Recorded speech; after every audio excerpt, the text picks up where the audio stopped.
Hey guys, what is up? SuperKmanrocks here, and we are here for my MSI 2023 team rankings, player rankings, matchup analysis for play-ins, my MSI primer video. I'm super excited to release this. This is the big, pre-MSI video that I'm putting out. If you haven't already checked out my meta report video that I put out a couple of days ago, you can go ahead and check that out up in the iCard right now. That's where I go over the picks that I expect to see at the meta. Surprise, surprise, a little bit of a spoiler alert if you haven't checked out that video. The meta's pretty similar to what we saw in spring for the most part, but I would recommend you go check that out anyways. A couple of new tweaks and definitely worth a watch in my opinion, or else I wouldn't have made it. But in this video, we're going to be going over the teams, we're going to be going over the players, we're going to be power ranking all of them, and then I'll be giving my thoughts and opinions on the matchups that we're actually getting in the play-ins here. Of course, MSI kind of changing formats this year, only best of fives now, which I think, generally speaking, is just a really good idea. Obviously, changing the Worlds format as well, and so a lot of international change, and this is kind of the first taste of that across 2023, and I'm really excited for it. But if you guys are as well, let me know down in the comment section below. What teams do you think are maybe going to overperform some of the expectations, and what teams do you think maybe will underperform some expectations? I certainly have some opinions in this video. I'm not sure how many of you will agree with them. I'm not sure how many of you will disagree. Of course, a lot of these are more tiered than they are just strict rankings, especially a lot of the minor regions, because, I'll let you guys know now, I watched playoffs for most of these minor regions. I didn't get a chance to watch the entire regular season. Now, it's going to be a little bit more familiar, at least for me, when it comes to, the regions that I covered on the channel. But for some of the minor regions, playoff performance is definitely going to play a lot into it. So, without further ado, let's go ahead and jump right into it. We're going to be ranking all 13 teams at MSI from, 13 to 1, going last to first. And that means we're going to be starting off with my lowest ranked team here at MSI. And for me personally, coming in at number 13, it is going to be Movistar Rainbow 7 from the LLA. Really hate doing this because it feels like I put Latin America last every year, the LLA representative last every year, and I hate doing that. It really does feel bad to just say, like, this region just kind of feels like the worst, but I will say something's going against Rainbow 7 in particular at this tournament. Almost everyone who was a number 1 seed at this tournament was clearly the best team in their region, maybe with the exception of, like, the LCK. That's kind of it. Every number 1 seed was pretty clearly the best team that their region had to offer.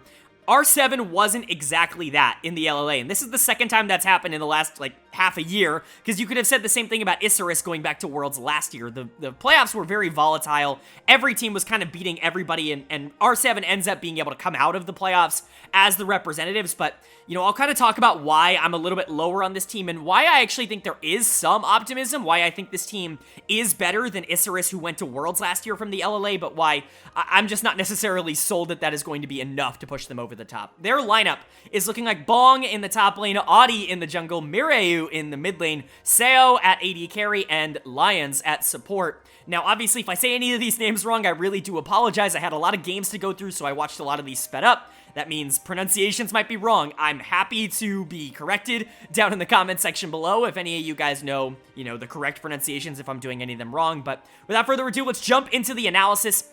R7 has one major thing going for them, in my opinion, and that's Mireu in the mid lane. I was really watching, a lot of the playoff games, a lot of the important games, because I want to see how these players are going to step up in the important moments, and obviously playoffs is the most recent that we've seen all of these teams, and, everybody else on the team was just kind of fine, they really weren't all that dominant, but Mireu in the mid lane, this is probably the best player that I've ever watched play in the LLA. He is just so much better than everyone else that he was playing against. This is a former T1C player, mid laner, and honestly, I did not expect to see him when I was going to watch my LLA, VODs. I did not expect to see a player that was this good and was this talented on more aggressive picks, and picks that I think you really can play at a high level internationally. Things like the Sylas, things like the Gragas. I think these picks are going to be able to be highly prioritized at the tournament, and he's just really, really good at them. He was phenomenal throughout the playoffs. I mean, he was the driving force of R7. He comes in as my number 11 mid laner, which I know just doesn't seem super high, but mid lane and jungle, particularly at this tournament, are just so deep. There's so many good players at those two particular positions that, Mireyu coming in at 11, you're going to see in a couple minutes some of the mid laners that I ranked him above, and it's not like they're not established mid laners. He's probably the least established mid laner at this entire tournament, and, that goes to show you how highly I think of him, that he's coming in at number 11, but he's definitely the driving force of this team. If they're going to pick up a lot of wins, it's almost certainly going to be through him. I like him a lot as a player, but the rest of this team definitely is lacking, in my opinion. Bong in the top lane, more of a weak side top laner, definitely pulled out more of the Scion and the Cassante in playoffs, but, a lot of Renekton in the regular season. Just not super impressed by him. He comes in as my last ranked top laner. I think a lot of the other top laners here have some carry elements to them. Just didn't really see that a lot out of top lane. He was fine. He certainly had some games where I thought he played team fights really well. That's, to me, where I think his advantage lies, but, I don't think he's anything that's going to, completely change the fate of R7. Audi in the jungle came very close to being ranked as my worst jungler in the tournament. I don't think he's super good for R7, at least what I saw. Obviously, we've seen Audi internationally before. I think it's been many years, but I know the name, obviously.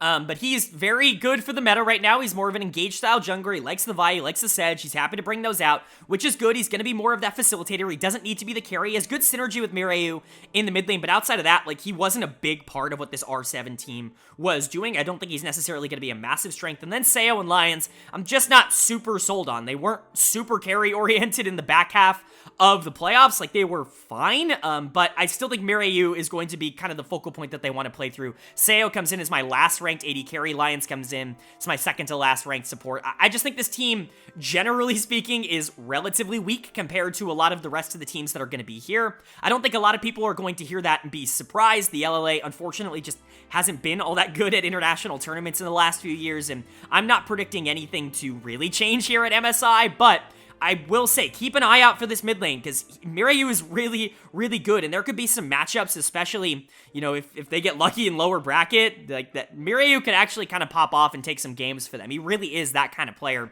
and I'm hoping that he gets a chance to prove that, but unfortunately, I just don't think he has enough surrounding him on this team to put them anywhere above last place, in my opinion.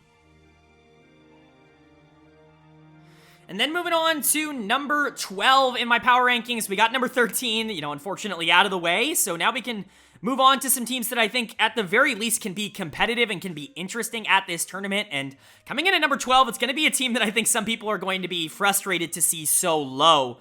And I'm interested to see the reaction to this. Coming in at number 12 for me is going to be Detonation Focus Me, the number 1 seed from the LJL. And I know a lot of people really like this team. They really like the LJL representatives. And, a lot of the players on this team have a lot of international experience. Steel, Arya, Yutapon, Harp have all been to international tournaments with DFM in the past. Obviously, Arya coming back from the LCK last year, Tol2 being a really hyped prospect in the LJL, someone that, came in with big shoes to fill, I should say, replacing Evie, and, has done a relatively good job of that. But watching this team and watching what they went through in the playoffs, I don't know if I have as much confidence in them as I've had in the past. I bet to wager that they are a lot closer to what they were in 2022 at Worlds than what they were at 2021 Worlds, and that's not a great sign. This was a team that was just kind of mediocre last year internationally, and I just don't see a lot of differences even bringing back a player like Arya into this lineup. But let's go ahead and talk about it. Their lineup is looking like Tol2 in the top lane, Steel in the jungle, Arya in the mid lane, Yutapon at AD carry, and Harp at support. Again, a lot of familiar names here, and I think a lot of ways this team is going to be likable. They're going to be easy to cheer for by a lot of fans.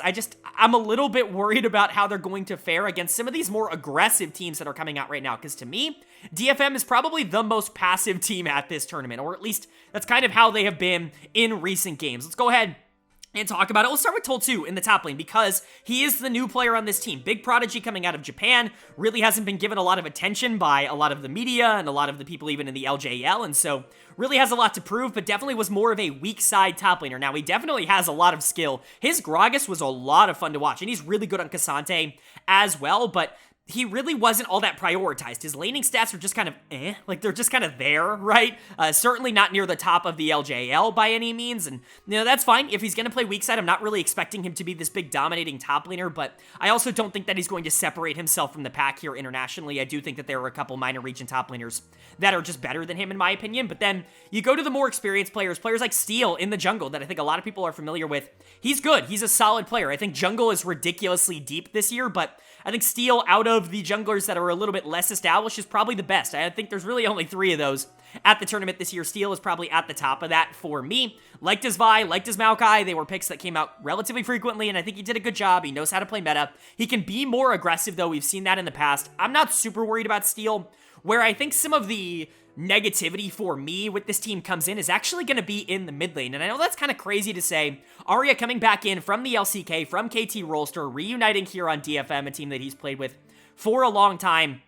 And honestly, I was kind of disappointed with what I saw from Arya. I was really expecting to go into this tape and be like, you know, Arya back in the LJL, he's going to be stomping again, easily the best mid laner in the region.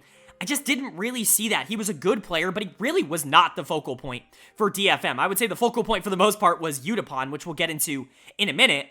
But I'm going to be honest, I'm a little bit worried about Arya. I didn't love him on KT Rolster. I know a lot of other people were high on him, and I'm willing to accept that maybe I just have a differing opinion there, and I'm not willing to criticize him for that, but I really don't think that I'm missing something here in the LJL. He's been this team's least consistent player over the course of the playoffs, and I think that is certainly something to be concerned with. He does play the 2 top picks, in my opinion, in the Annie and the Ahri. Those were his 2 most played in spring, but, you know, pulling out Azir, you know, that's going to be a little bit of a problem. It's not really a pick that I think is really all that strong right now, and I think that just goes to show that maybe it's just not the meta for him. He needs to be more of a facilitator. He definitely wants to scale a little bit more into the late game. Now, that can work if he's willing to pull out something like the Cassiopeia. We've seen, you know, hyper carries in the mid lane definitely be able to be playable, but at that same time, I really want to see more of a diversification of his playstyle. That's why he comes in below a player like Mireyu to me. I think Mireyu has more of a potential to actively win games for his team than Arya does right now. Now, I could be entirely wrong about this. Arya could come into the tournament and be really good. Obviously, like I said, I'm really judging a lot of these teams off of 5 or 6 games until we get into, like, the top, you know, 9 or 10, where I watched a lot more, but, you know, Arya definitely was someone that I was a little concerned about. And then Utapon and Harp in the bot lane, I think they're really solid. Like, they're certainly not going to be a problem. Very similar to what I said about Steel. You know, just good players. They're going to be near the top of kind of the tier of team rankings, and I think that's absolutely where they could be. Utapon and Harp can win you games at MSI, especially against lower region teams. I think Steel can really do a good job of facilitating. I think Toll 2 can do a good job of facilitating. I think Harp in particular is actually really good and doesn't get the credit that he deserves. But Utapon's also just a really good player. I like the bot lane a lot. But there are just a few too many holes on this roster for me for DFM. And I honestly like a lot of the teams that are above them. I went into a lot of the film watching being like, I really do think that the competition at MSI this year is just stronger than what it was in play-ins at Worlds last year. I think a lot of the region winners are just kind of better than what they were last year, and that's kind of surprising to say in spring, but I think because of that, DFM kind of feeling very similar to me in terms of what they were offering in 2022. Just doesn't give me a ridiculous amount of confidence that they're going to be able to come into this tournament and dominate like I think a lot of people want them to. I like the LJL, I like the players on this team, but I really would not be surprised if they disappointed and didn't quite get the result that they were looking for at this tournament.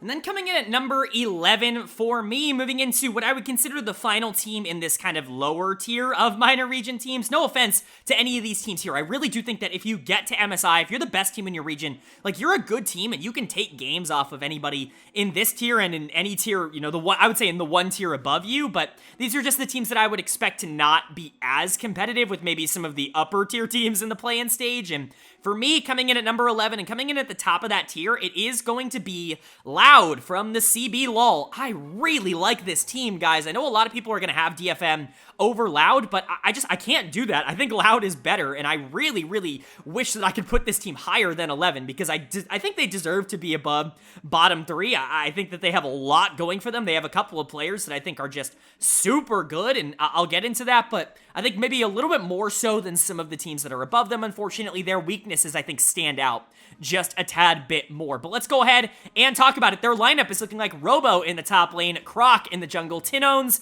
in the mid lane, Rout at AD carry, and Seos at support.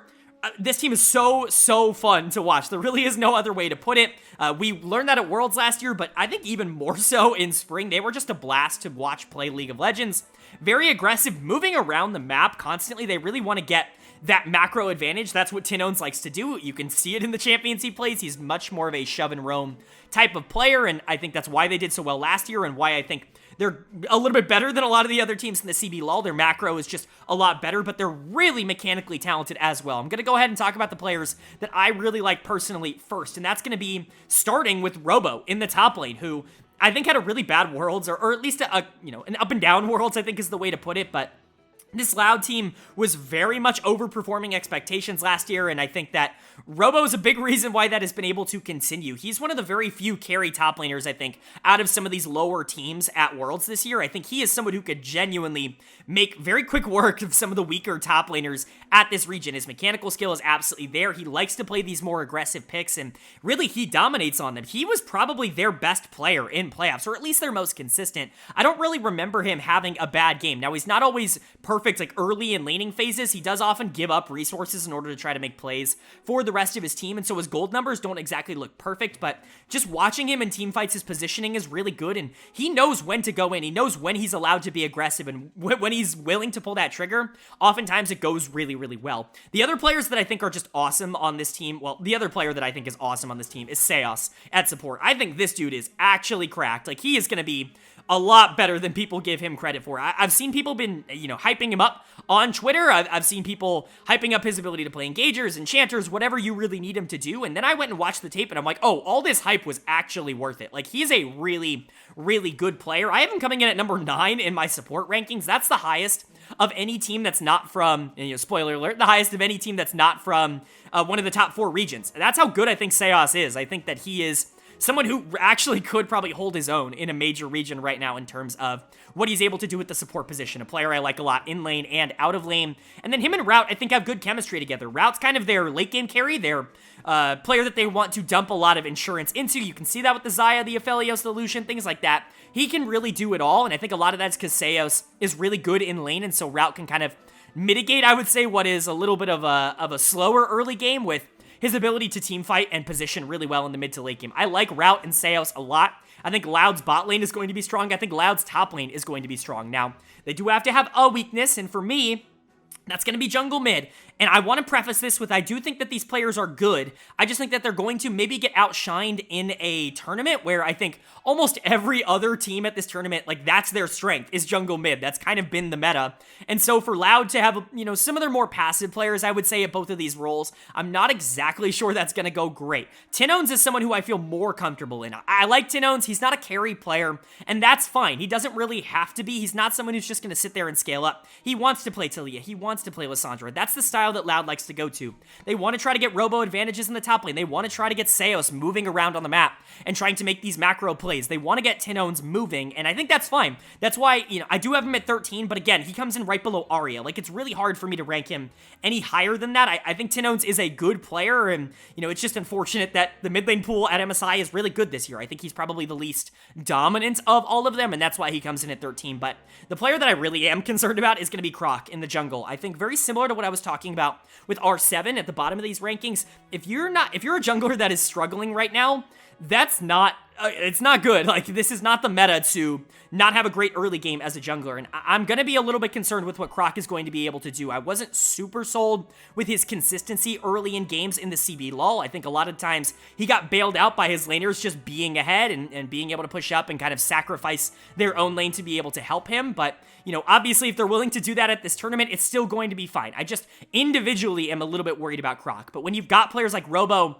and Seos and Route on this team, like, to me, they rank higher than DFM. I know that's going to be a little bit of a controversial opinion, but I think the top end talent on this team is just better right now. Now, obviously, again, they're all in the same tier, and so if they ended up falling down to, 13 or 12, whatever, right? If they ended up being better, if they ended up winning a series or, winning a couple of series in the play-ins, like, I'm not going to be all that surprised. I really do like this team. I think they have a very clear play style. I think they have a really good sense of how they want to play the game macro-wise, and I think that's the kind of stuff that can put you ahead of some teams that are a little bit more mechanic-oriented here at the bottom of the standings. And so for me, they come in at the top of kind of this bottom 3 here at this tournament, and I wouldn't be surprised if they are a little bit more of a tough out than people give them credit for. And now we get to move on into the top 10. The bottom 3 were definitely the teams that I think a lot of people considered the bottom 3 at this tournament. And so jumping into the top 10, these are teams that I think I have much more expansive knowledge on and can give you a little bit more of a detailed breakdown on. But for these next three in particular, I do want to preface it by saying, put any of these three in any order you want. This is going to be like my D tier, if you will. I don't want to call the tier below this F tier. It feels bad, but there are 5 tiers, and that's kind of just how the letters work. And so this ends up being kind of the D tier at the tournament for me. And you want to put 10 at number 8? Great. You want to put 8 at number 10? Great. Like, put these in whatever order you want. But for me, starting it off at number 10, I am going to have GAM Esports coming in at number 10. I do think that they have maybe the highest highs of any of the teams in this D tier, of the 3 teams in this D tier, but they might have the lowest lows as well, which just for me kind of balances out as a team that I'm worried about being inconsistent at this tournament and having a weakness that can be exploited by teams that are a little bit more consistent. So let's go ahead and talk about it. Their lineup is looking like Kiaya in the top lane, Levy in the jungle, Kati in the mid lane, Style at AD carry, and Xin at support. The highs of this team are really high, and they're really, really good. The top side of this map is incredibly strong, better than, in my opinion, any other team in this tier. Kiaya and Levy in particular are just really good players, man. They are just really, really good for their role. Levy comes in as my number 8 jungler. That's above some really good junglers, which we'll get into in a bit, but he's just been so consistently good for so long, and his champion pool is so diverse and wide. He can play the engagers, he can play more carry-oriented picks. It doesn't really matter. You can't really take him off of things that he's going to feel comfortable on. He's just going to be consistent across basically every single game that he plays, and that's why I have him ranked so high. He is the lifeblood of GAM. He has been forever, even going back to what, like 2017, I want to say? He was really good at Worlds back then. Maybe it was 2016. One of those two obviously went to NA for a bit, but coming back, he's been awesome ever since he came back to the VCS. And I think he's going to continue to be really good at international tournaments. I don't think I have to go into this super heavy. Levy is a really good player. The other player that I really want to shout out here is Kiaya in the top lane. This player is going to get ridiculously underrated by basically everybody going into this tournament, but he comes out of this tournament as a top 6 or 7 top laner here. Like, I'm not shocked. He really is that kind of player. His mechanical skill is absolutely up there, and GAM is not afraid to play their entire game through him, which I think is really, really telling for how much they trust him and how much he's able to accomplish, domestically. I think that game plan is going to work at this level. I think that there are a lot of teams that, got here maybe with the, exception of top lane, right? Like with top lane kind of being their weakest role. GAM's one of those teams that can really take advantage of that. Kiaya loves the Jax, he loves the Ken, and he loves the Jace. He just wants to win on his own. He's pulled out the Fiora. We've seen things like that. He's just a really fun player to watch. Not necessarily a huge tank top lane player. That would be like the one weakness that you could kind of point out, is he's definitely more of a carry-oriented player, but with a lot of other teams at this tournament not necessarily having a lot of great answers to that, if you don't have a good weak side top laner, Kiaya is someone who could absolutely take advantage of that. Levy puts a lot of pressure into his lane as well, and so those two are really what the optimism around GAM is for me. Now, where I do start to get a little bit more worried, not worried, because I do like him, is Kati in the mid lane. Now, Kati's not a bad player, he's just not a carry, right? Very similar to what we talked about with some of the players a little bit lower on this list, like Tinones, like Arya to an extent.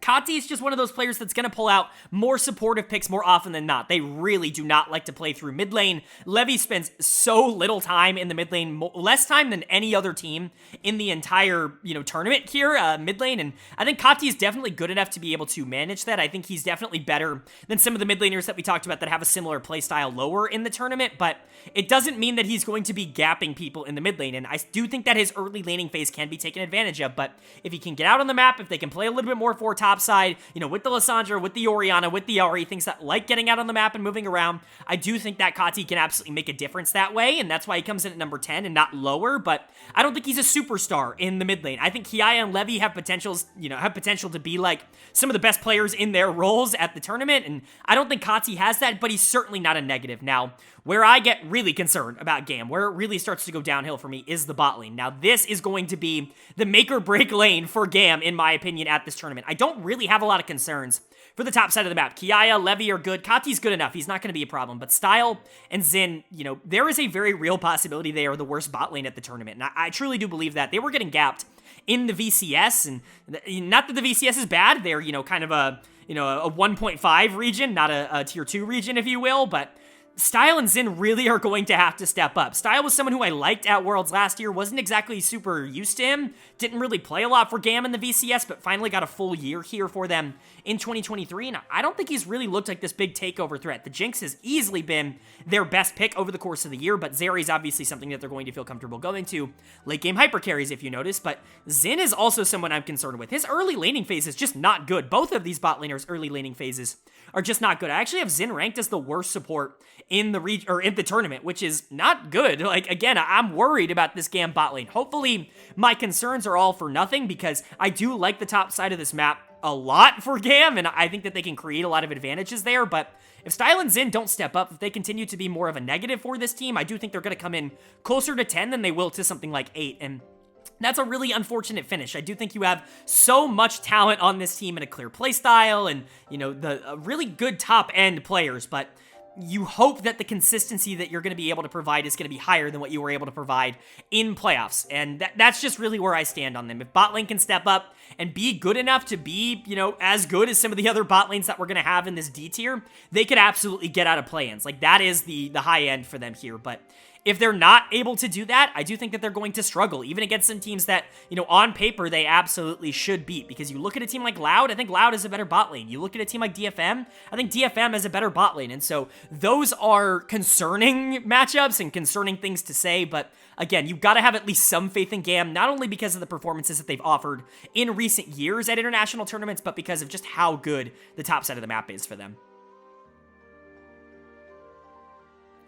And then moving on to number 9 in my power rankings, and number 9 is definitely going to be another one that I think you could put in a lot of different scenarios. Like I said, 10 through 8, really similar, but for me, the consistency of this team puts them over a team like GAM. Coming in at number 9 for me, it's going to be PSG Talon. They're coming in at number 9, but I really do think that they could come in a lot higher than this if things go right. They might be the single most consistent team that we have talked about up until this point in the video. I feel very confident that I know what we're going to get out of this team, because a lot of these players are really experienced, and just the style of game that they end up playing, I think really, you know, bolsters itself in a best-of-5 scenario, which I think we're going to get, obviously, a lot of at the tournament. Their roster is looking like Aji in the top lane, Junjia in the jungle, Yubao, formerly known as Uniboy, in the mid lane, Waco at AD carry, and Woody at support. So definitely some players that you might recognize. You know, Yubao, Uniboy, played internationally quite a bit coming out of the PCS, played for this PSG Talent team for quite a while in the mid lane there, and we'll get to him. I actually really like him for this tournament.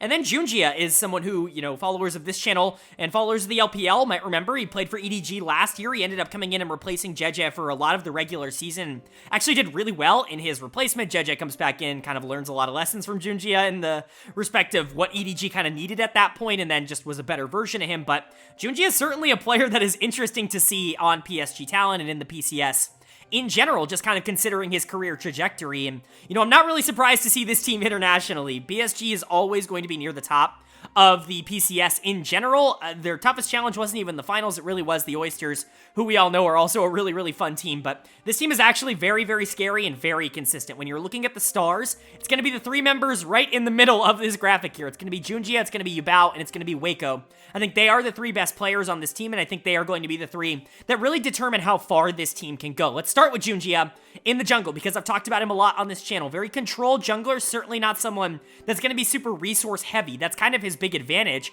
as a jungler, is he does a really good job of enabling other players on the team. Now, that's not to say he can't carry games, because he can definitely carry games, but I think what he offers as a facilitator, allowing the good players on his team to look even better, that's really where he shines as a player, and that's why I have him ranking so high in my jungle rankings. You'll notice he's probably the highest ranked player, period, that we've had so far in this video, and I don't think a lot of people are going to be super surprised by that. Junjia is a super good player, even if I don't think he was, like, ridiculously dominant in the PCS. I think his prospect pedigree, if you will, kind of warrants him being this high on the list. I think he is likely to be more consistent than the junglers I have ranked below him. And the other player that I really want to give a big shout out to, the other player that I think is really going to make a difference for this team, is Yubao in the mid lane. Obviously, been international before and has looked okay in the past, but I think you can make a really solid argument that the tape that I was watching of him in the playoffs in the PCS is the best that I've ever seen him as a player. I think he's really consistent now. The damage numbers don't exactly back up that he's like a big focal point for this team, but Junjia spends a lot of time mid lane,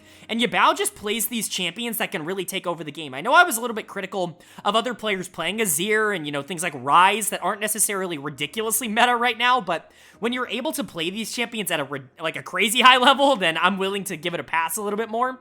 And I think these two in particular, Junjia and Yubao as a duo, are going to surprise a lot of teams. I think they're very strong, and I think that they are, considerably one of the most consistent mid-jungle duos in the entire tournament. I think they're going to be a lot of fun. Waco is really where it starts to get interesting. Talk about a carry, AD carry. He embodies the role. He wants to win the game on his own. They played so much Lucian Nami because they wanted to try and dominate that early to mid game. They wanted to be able to generate their own leads, but his positioning in the late game is still really good. He's just a very aggressive player. We all know I like aggressive players. I like guys who are going to step up and, absolutely try and win the game on their own. Deal as much damage as possible, even if it puts them in some more precarious predicaments. I think Waco's that kind of player, and I think that really helps out a lot of the play styles on this team. Junji, a little bit more supportive. Yubao definitely likes to deal damage and likes to be a focal point, but, playing Ryze, playing Azir isn't exactly always going to be the one that's creating those plays. I think Waco as an AD is really, really good for this team because of the aggressive nature that he likes to show. And then you've got good supportive players on this map as well. I think Woody is fine, showed a lot of proficiency on the Nami. They went to that Lucian Nami over and over again. It'll be interesting to see if that continues at this tournament, but, the Lulu, the Rakan, even the Nautilus, that kind of stuff, it's all fine for Woody. He's a good support. He's not necessarily fantastic. That's why I don't have him in the same tier as, Junjia and Waco. I think Waco's definitely the better version, or the better member of that bot lane, but Woody's not bad at all. And then Aji in the top lane, I do think if you have a quote-unquote weakness, it's probably him. Still a really good player, but definitely more of a weak side top laner. I was talking about this with Gam. There's a lot of weak side top laners that aren't necessarily the most mechanically skilled players of all time at this tournament. I do think he's one of them for this team, but I think the rest of this team is just way more consistent than I think a lot of people are going to give them credit for. I love the main three, Junjia, Yubao, Waco. I think if Aji and Woody can step up, this is absolutely a team that can get out of play-ins and get to the main stage of MSI, which would be an absolute win for them in general. And so, am I going to predict that? I don't know. You're going to have to wait till the end of the video to see if I predict that, but there are a lot of things to like about this team, playstyle-wise, consistency-wise, and I think even in the community right now, they're getting a little bit underrated. This might be the year that the PCS proves once again that they are not a throwaway region. And that's going to bring us to number 8 in my power rankings, and this is where I think there is some division because, again, this is the top of my D tier. I do think that all of these three teams are close, but I don't think a lot of people are going to have this team at the top of D tier. I've seen pretty much exclusively lower rankings for this team than where I have them, but coming in at number 8 for me, it is going to be Golden Guardians. I like this team more than others, which is insane to say considering how much I doubted them in the LCS over the course of the last, 5 months or so, but there are things about this team that, people are just underrating, and I'll go ahead and talk about that. I know a lot of people are ranking them low because they weren't supposed to be here, but when you really go back and watch the tape in preparation for this event, there are so many things that this team actually does well and does at a high level, and I'll go ahead and explain why I think I have them maybe just a tad bit ahead. Their lineup is looking like Licorice in the top lane, River in the jungle, Gory in the mid lane, Stixay at AD carry, and Huhi at support. Some good stuff here. Really, really good players. I would say River and Gory are definitely the two that you're going to look at. Mid-jungle is always a really good duo to have in terms of the strength of your team. And while I don't think they've necessarily been the most dominant mid-lane jungle duo across the entirety of the year, I think they are more than solid. You'll notice River's actually pretty low on the list, and that's because I've got players like Junjia and Levi over him, and that's not necessarily a negative to River. I still think he's a good player. I just think his consistency isn't nearly as high as some people give him credit for, but I think Gory is honestly getting underrated when it comes to this mid-jungle duo. I think a lot of people just kind of forget how good Gory was for a lot of the season, even though I'm lower on him than I think the consensus LCS analysts are. First Team All-Pro was just a little bit out of reach for me. I still think he's a really good player, and he's going into this tournament as someone who I think is underrated. He can be more of an aggressive player. He can be more of a supportive player. He just kind of does everything really well. He's pretty consistent. He's played for some of these teams in the past, PSG, obviously, notably, and I think people are just generally speaking underrating him as a player, and I think the same can be said for the bot lanes, Stixay and Huhi. Now, I don't think that they're world beaters, and yes, I'm concerned that Stixay's form that he had in spring is not necessarily going to translate to an international level. But if it does, this team absolutely should be 8th. There is no question. We've just talked about some of the strengths and the weaknesses of other teams in this tier alone, of GAM, of PSG. And I think if you get Stixxay and Huhi stepping up and being a really good bot lane that can actually win or go toe-to-toe with, Gam, who's got a weak bot lane, and PSG, who, Waco's a really aggressive player that can be countered. Like, if you get Stixxay and Huhi stepping up like they did for a lot of the playoffs and like they did at their best in the LCS, like, they're going to be the best bot lane out of these three teams. And I think that is really kind of what this ranking is leaning on, is the fact that Stixxay and Huhi are going to play to that level. I think Stixxay, a little bit more questionable because he is a little bit more feast or famine, does like to make those aggressive plays similar to Waco, but not necessarily as sold that he's going to be as consistent pulling them off. But for Huhi, like, Huhi is undoubtedly the best bot lane player in this grouping of three teams, in my opinion. He is consistently underrated by every fan. He is so good on engagers. He's gotten so much better on enchanters. He knows when to roam. He's really good in lane. He's really good in team fights. There's just a lot of positives for Huhi. And generally, like, obviously, we can talk about Golden Guardians having a playstyle of needing to get ahead early and close out games quickly, because that's obviously the case, but Huhi is the one that keeps them in games even when they're losing. And so, gotta give big ups to him, and I think people are just generally underrating him as a support. Now, if you have question marks, a lot of them are going to be directed towards Licorice in the top lane, but like I already said, there really aren't a lot of top laners in this tournament that are going to be able to take advantage of him at a super high level. I think that a lot of teams are moving away from, like, top lane carries, maybe with the exception of Gam. And I really don't think that there are going to be a lot of players that are going to be able to take advantage of Licorice just maybe being out of position every so often. I think there's going to be a lot of weak side top lane matchups that Licorice is going to be more than happy to play into. And, for as bad as his finals were, his playoffs up until that point were actually really good. And so there's a lot to like about Licorice, even if there are some question marks. And for me, that total package of Gory and Huhi is two, I think, really good players that are getting underrated, and Stixxay being in really good form right now, River being a solid player, and Licorice not really having the competition that's going to be able to kind of take advantage of maybe some of his weaknesses that he kind of showed in the LCS. I think that idea propels them to 8th, in my opinion. I've not seen anybody rank them this high. I think the highest I've seen anyone rank them is 9th, but again, if you wanted to put them 10th, for me, that's about as low as you could put them. But if you think PSG and Gam are better, whatever. Like, Gam's probably got better top-tier talent. I understand that. Like, Levy, Kiaya, I could see that being a problem for Golden Guardians. And PSG might be more consistent. They can play more of a variety of playstyles, even if their top-tier talent isn't as good, in my opinion. And so, you want to take that? Sure, that's fine. But for me, I think the package of Golden Guardians' consistency, if you want to call them that, their knowledge of what their style is and their ability to play to that style, as well as having players like Huhi and Gory that I just don't think PSG has. I think that combination of tools, for me, puts them at number 8. I still think that they're obviously not a shoo-in to be able to make it out of play-ins. I don't think that it's a lock that this team is going to be able to do that, but I think generally speaking, when I see this team ranked at like 12th, like second to last in the tournament, that to me is recency bias. That's watching the Cloud9 series and just saying that every single game for them was like that. When you look at the body of work that Golden Guardians has been able to put together, they are clearly not just that team. And even if you do think that they've been figured out, I think that playstyle is still going to work against teams that aren't as mechanically skilled as a team like C9, who we'll get to a little bit later. But for Golden Guardians, again, I'm a little bit higher on them. Maybe that's my NA bias, but I think that they're going to be much tougher of an out than people give them credit for. Now we're moving on to number 7, and now that we've hit the top 7, these are really the teams that I think could compete at some level at this tournament for some interesting results. This is going to be the start of what I consider my C tier. C tier essentially just meaning teams that I think, are good. They're not bad teams. They definitely should be better than any of the teams that we mentioned before this point.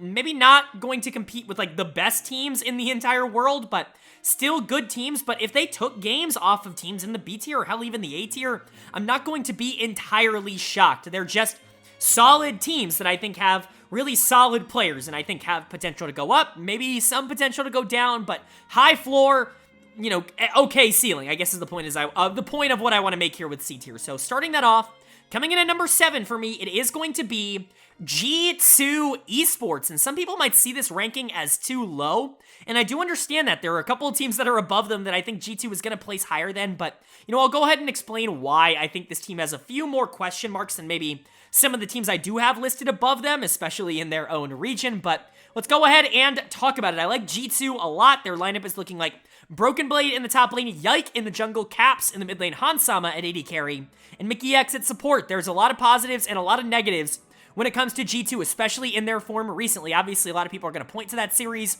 against Mad Lions and say, I don't know, maybe they should have won it. Maybe that delay was a little bit too consequential, right? But at the end of the day, they didn't. And at the end of the day, they lost games to like Koi to even be in that situation in the first place, which they probably shouldn't have been. And so there are, a lot of reasons why you should be a little bit lower on G2 going into this event in terms of momentum, especially compared to a lot of the other teams that just came off of a finals win, or at the very least a finals appearance in spring. And so definitely some, I would say momentum and some recency questions. And I think a lot of those come out in particular players, but when you're looking at the positives for G2, they're going to be the same as they have been for quite a long time. What they do at a high level. I think, honestly, the player that I'm the most confident in when it comes to G2, which is shocking considering how I talked in the preseason, is going to be Mickey X in the support position. Really like him as a support. He actually comes in as my number 3 ranked support at this tournament. I was shocked too. I think the top end of support rankings here are very, I don't know, you can kind of go in a lot of different directions with them, but Mickey's been awesome over the course of 2023. Even in spring, where I do think he was a little bit worse than he was in winter, it wasn't like worse. It was just, I think G2 had less pressure on the map, and so he couldn't make as many unbelievable plays, but Mickey's just a really good player. He can play Engagers, he can play Enchanters, he's just fun to watch. He's got a great game sense, really good in lane, really good in the mid game. I think that's really where he separates himself from a lot of other players. Is his proactivity is just unbelievable, especially compared to a lot of the other LEC supports, but I like Mickey a lot, and I think his pairing with Hansama is just generally really positive. Now, when it comes to Hans, we all know he's incredibly talented. I do think that maybe some of the hype around him has been a little bit overblown. Not to say that he's like anything worse than the top 2, top 3 AD carry in Europe, but I don't think he's like far and away number 1 or anything like that. I think Hans is still a good player. I think he's definitely rebounded from what was a rough 2022. I think his 2023 has been much better. I don't think the Draven is going to be nearly as big of a deal in at MSI as it was in the LEC. I think that obviously with every series being a best of 5, there's not, a best of 1 kind of thing where, oh, we forgot to ban Draven, now we lose the game. Like, if you forget to ban Draven in game 1, you're probably going to get reminded that you should have banned Draven, and you're probably going to do it the rest of the series. And so Hans is going to have to show that he can carry on Varus, on Jinx, and while I do think he's a good enough AD carry to do it, I do need to see it at an international level. I'm a little bit less confident in his ability to play those champions as I am in his Draven, but obviously he's got the talent to be able to do so. I'm not necessarily as sold on Hans as I think some of the other analysts are right now. I think the other player that you obviously got to be super high on is Caps in the mid lane. And while I don't think Caps has been as good in 2023 as he's been in years past, he's still Caps, right? And I think generally with how this team is constructed, a lot of that has just been the role that he's played on the team. He's had to take a lot of sacrifices in order to make players like Yike feel a lot more comfortable, and I think that's fine. I still think he can carry games, but his positioning, like sometimes he's just out of position and getting caught for no reason. Like he's definitely, I don't want to make the comparison, but he's turning a little bit into Perks, and there are a lot of people out there that are going to find that comparison blasphemous. I still think Perks is a really good mid laner, but Caps can certainly be a little bit more inconsistent than I think he has been the last year or two. Now, do I think that could easily just like a switch is flipped and he's right back to where he was? Yes, I think that is absolutely possible that he's a top 3, top 4 mid laner at this tournament. I'm still giving him some respect by putting him at number 5 because I don't think he's performed like the number 5 mid laner at this tournament, but there's only so much negative that I can say about him. If he's willing to pull out the Zac and the Sejuani,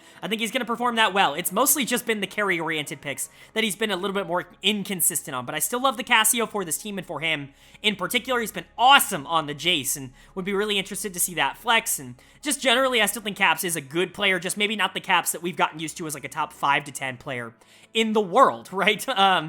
And then the top side of the map, and this is where I think the question marks are raised. I like Broken Blade. I honestly think Broken Blade gets a little bit of a bad rap, which is crazy considering my channel's history with Broken Blade. I started this channel, started talking about League a lot in like 2018, 2019, and around that time, when he came over to TSM in 2020 and was playing for Schalke and, came over to G2, I was super low on him. I thought he was a very, I don't know, like comp-oriented, comp-dependent kind of top laner. He needed carries. He was not good on weak side. He really was not good without resources, and I think it very much hurt a lot of the teams that he played for early on in his career, like TSM, like Schalke. But I think going to G2 and what he was able to do in 2022 really changed my opinion a lot of him as a player, and while I do think he's still kind of inconsistent and definitely favors more of the carry-oriented tops. I do think he gets a little bit more of a bad rap than he deserves. He's going to have his bad games. That's just kind of who Broken Blade is, but for the most part, I think he's fine as a top laner, and he's not going to get torn apart at this tournament. Again, there's really not a lot of top laners at this tournament, especially in play-ins, that are going to be able to take advantage of what Broken Blade, what his weaknesses are. I think a matchup like Kiaya could be interesting, but that's the other side of the bracket, and so really not a lot of worries for me when it comes to Broken Blade. Where I do have more worries, personally, is going to be Yike in the jungle, and I like Yike so much. I've had him close to first team, both splits in the LEC, but he is a very, comp-oriented, comp-dependent kind of player. He needs to be able to be a little bit more aggressive in the early game. I talk about this a lot with LEC junglers in general, because I do think this kind of permeates the LEC, but he's really bad from behind. Like, he does not play from behind all that well, and that's a little bit of a worry for me going to an international tournament where you're going to have to face some of the better teams in the world. You're just not going to be able to win every early game like this team did a lot of winter. You're going to have to be put into situations where you need to play from even or where you need to play from behind. And Yike hasn't necessarily shown that he's awesome in those particular circumstances. The Maokai's obviously been huge, and then you look at the Bel'Veth. Things like Lilia getting buffed are obviously big for Yike, but outside of that, like, you take away the Lilia, you take away the Bel'Veth, like, I'm not super sure that Yike's going to be able to hold up in terms of the early game aggression, especially if you want to move to a different playstyle, if you want, more of a carry for caps, if you want to play more for bot lane early. Those are playstyles that I'm just not sure Yike is going to be as proficient at doing, and that worries me when it comes to G2. And so, for me, the reason that they fall to 7 is just kind of the inconsistency that I think that they have ended up showing. It's not even necessarily the loss to Mad Lions, because the series was close. There were some shenanigans. I think you could make a case that G2, could have won that series, but, I just think for me, it's the makeup of how these players end up interacting with better competition. If they're not able to outskill their opponents, I'm a little bit worried that they're not going to be able to uphold the same kind of dominance that they've been able to in the LEC. But, we've seen this with G2 before. We've had question marks about G2 moving into international events, and they've been able to overcome them in the past and be a really good team at the MSI and Worlds level. And so I'm not necessarily counting that out. I just think for me, when it comes to this grouping of C-tier teams that I think are solid, but not necessarily world beaters, I think I have the most amount of questions about G2. And then coming in at number 6 for me, right in the middle of that C-tier team that I think a lot of people are going to want to see in a lot of different places, I've got Mad Lions coming in at number 6. Definitely kind of a controversial ranking. I think some people are going to want to see them higher. They've done really well over the course of the LEC split so far. Both winter and spring. They end up winning spring. They make the finals in winter. Easily the most consistent team over the course of the two splits, which is crazy to say considering the makeup of the players on this team. But I think there are also people that are going to want them lower because individually they do have some question marks in terms of how they're going to be able to hold up, maybe against competition that isn't going to be quite as forgiving of some of their mistakes. But I'll go ahead and get into why they kind of come smack dab in the middle of C tier for me. Their roster is looking like Chasey in the top lane, Elyoya in the jungle, Niski in the mid lane, Karzi at AD carry, and Hylissang at support. Some of these players not unfamiliar with international competition. Elyoya, Karzi, Hylissang, all been international before. They've all played, Niski as well, obviously, has been to international competition, but I think less so than maybe some of these other players. Hylissang having been to a World Finals, Elyoya having made it out of groups at Worlds, Karzi also on that team that made it out of groups at Worlds. A lot of positives, I would say, for Matt in terms of experience, but what they've been able to offer in 2023 is an experience that I don't think a lot of people expected. Consistency, which I just, especially considering how the regular seasons have gone, not exactly what you would think. They finished 8th in the regular season in spring, and then they go on this miraculous run to end up winning the spring split. I think they've proven that they're really good in best of fives. That's kind of where they thrive as a team, is being able to kind of recoup and get their stuff. They're going to be able to play a couple of different styles, and even if they have a couple of champions that they're really good at, you can't necessarily give them, take them away every game is what I should say. We talk about the Gragas, you talk about the Vi, you talk about the Jace top lane, everything for Hylissang, Pyke, Nautilus, Rel, Thresh, whatever, right? Like, there are just too many pocket picks for this team to be able to take them all away, and that's when it stops becoming like a comp problem, and I've talked about that before. So what are their strengths? Well, their strength has always been mid-jungle, even going back to last year when this team ended up making Worlds, even though it was a little bit controversial. And Niski and Elyoya were phenomenal. Niski was MVP in summer of last year, and, he was very close to getting MVP in winter of this year as well. Even if he took a little bit of a dip in the regular season in spring. He was awesome in the best of fives. He's probably the most underrated player at this entire tournament. Niski is legitimately a world-class mid laner, and I think he's proven that at this point. Even if he's not the big carry threat that this team has, he can do anything that they ask him to do at a very high level. He can carry games. You can put him on something that's going to be a little bit more resource heavy, and he's still going to do well on it, but obviously that Gragas has been an absolute monster pick for Mad Lions. I wouldn't be surprised to see it taken away a lot, but like I said earlier, there's a lot of things you got to ban out against Mad, so when it gets through, like, this team is going to be able to capitalize on that really well. But the reason Niski is so successful at being able to play all these versatile different styles is because he has a jungler that's willing to play a lot of these versatile different styles as well. We kind of looked at this duo as, Niski more of the supportive mid, Elyoya more of the carry jungler. They're going to be able to enable each other in that way, but it's kind of been back and forth for both of them. Yes, there are some games that Elyoya just carries, that he's given a lot of pressure, he's given a lot of resources, his laners give up a lot to make sure that he's ahead in the jungle matchup, and he's able to win games that way, but he's also very willing to give up resources himself in order to get his laners in a really good spot. And so, Elyoya is awesome. I've consistently said he's the best jungler in Europe, and I'm absolutely going to stand by that. He comes in at number 6 for me. He could be higher on that list. Like, he's really, really good, and when he's playing at his absolute best, like, you could put him as high as number 4, and, for me, in terms of the jungle rankings here. Just a really good player, and they're definitely going to be the two, I would say, standout positive members for Mad Lions.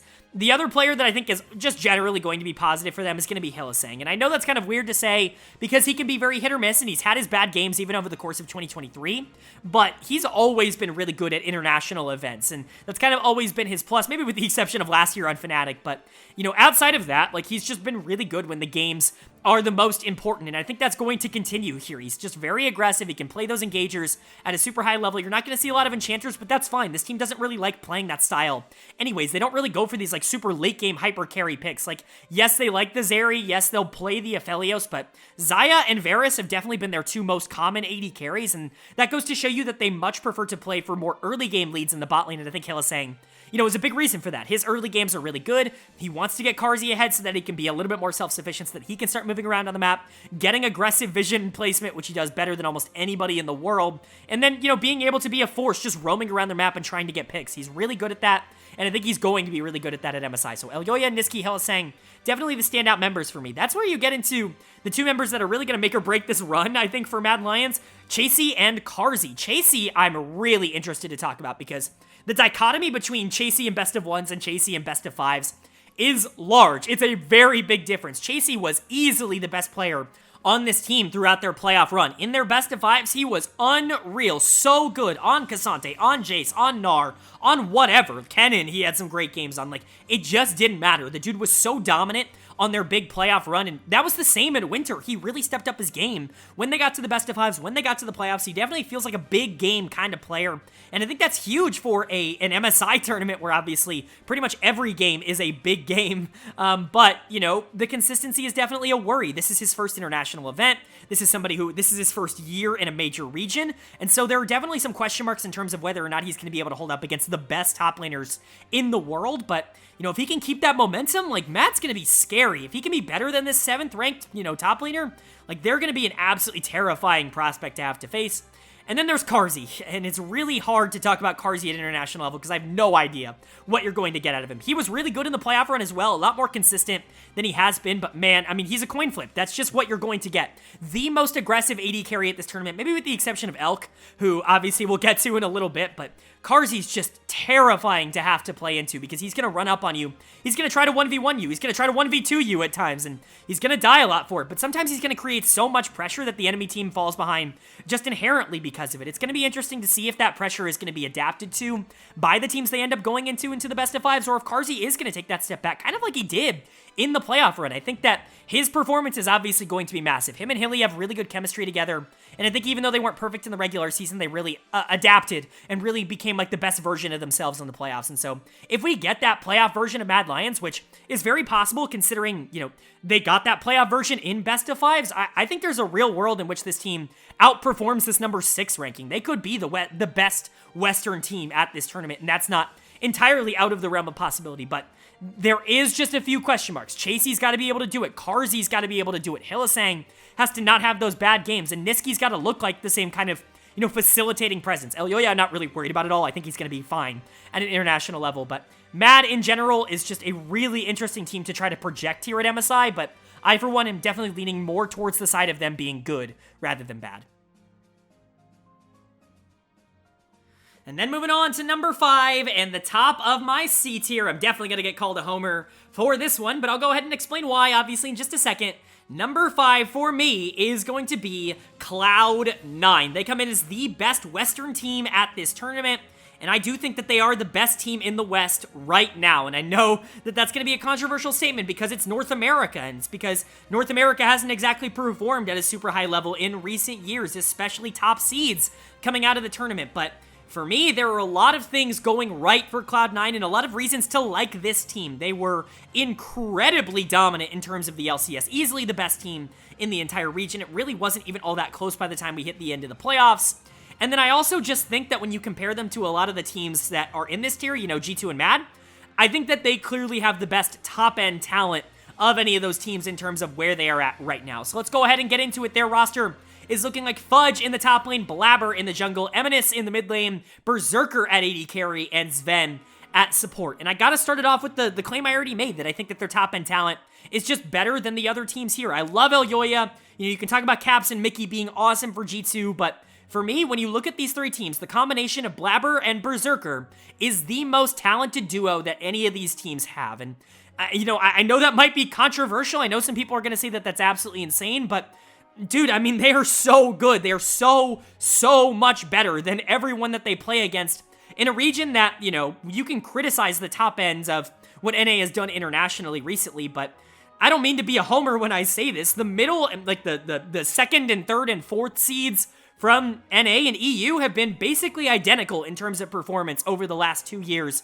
at every international tournament. And so you want to say that Cloud9 is that much better than the middle tier? That means they're that much better than the middle tier that the other teams in EU were also facing. And so to me, that's why they come in here at number 5. That's just kind of the comparison that I've ended up making.